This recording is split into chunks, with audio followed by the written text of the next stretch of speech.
It's time for the final episode, diving into the cutting room floor of the Gears of War franchise, where we've been looking into forgotten gems and concepts that never made it into the games. So what I'm going to do today is unearth the cut content from Gears of War Judgment, Gears 4, as well as Gears 5. As always, I'm your host Abz, and without further ado, let's get into this. Scrapped Onyx Guard game. We begin with Gears Judgment. In a tweet a little while back that has since been deleted, the creator of Gears of War, Cliff Bleszinski, said that he originally wanted Gears Judgment to be an Onyx Guard game. The reason why Delta Squad had such low-tech weapons was because the Onyx Guards had superior weapons and technology, from night vision, X-ray vision, thermal, EMPs, lasers, and so on. He said that the producer Rod Ferguson cut the idea, and that Cliff never wanted to do a game on Baird.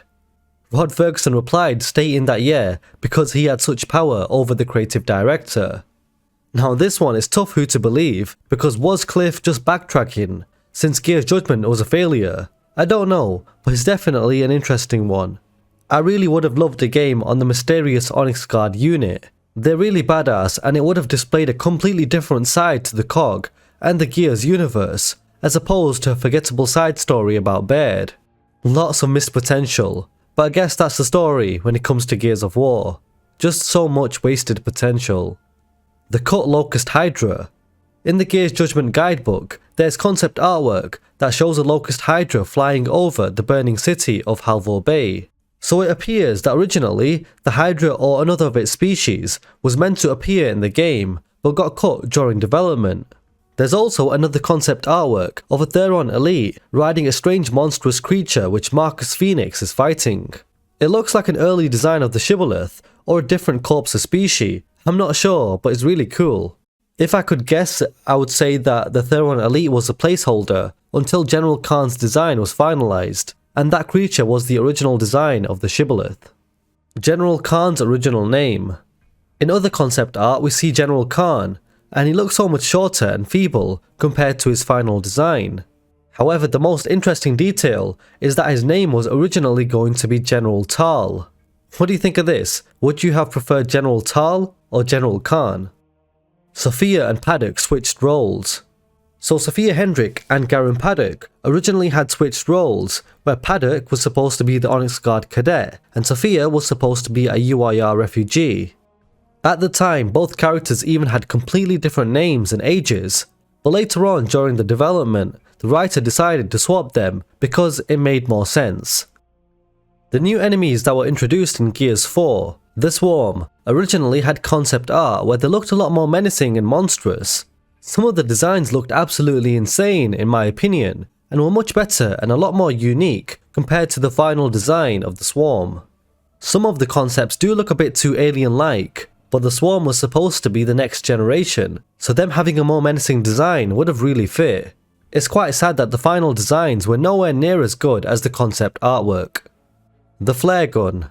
Now there's concept art of Gears 4 having flare guns, which is really interesting. From what I remember, these didn't make it, although flare guns were seen in the Gears 5 Hivebusters DLC years later. The Bushka Grenade Launcher. The UIR's Bushka drum-loaded grenade launcher was supposed to be in Gears 4 by the looks of it. This gun was introduced in Gears Judgment and played very differently to the Boomshot, as you could use the Bushka to use the ricocheting projectiles to reach enemies from awkward angles. But yeah, the Bushka grenade launcher never made it into Gears 4. The Markser Sniper. The GZ-18 Markser Sniper rifle was supposed to be in Gears 4 as well, but for some reason, just like the Bushka, it never made it. The Markser MK1 marksman rifle was in the game instead. This was similar to the sniper variant, but it possessed a shorter barrel and iron sights instead of a long-range scope. Early infected DB designs.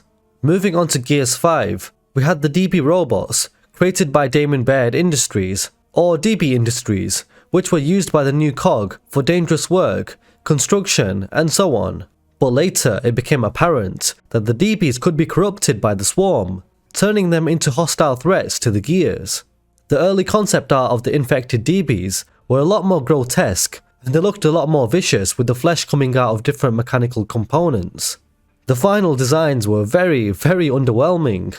compared to the concept artwork, which is quite frustrating to be honest.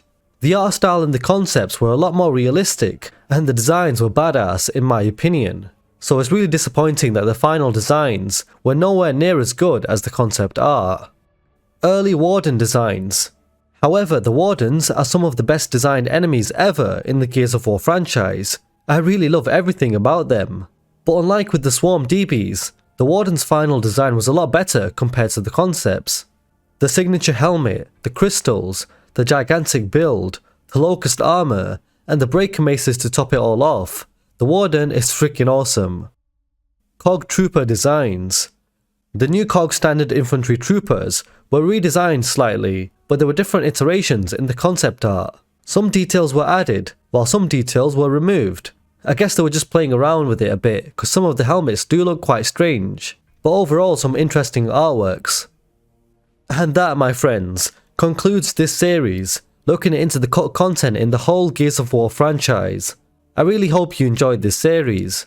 Drop a like and subscribe if you want to see more content from me, and a special thank you to the YouTube channel members and Patreon members for your extra support in helping me and the running of the channel. I really do appreciate all of you.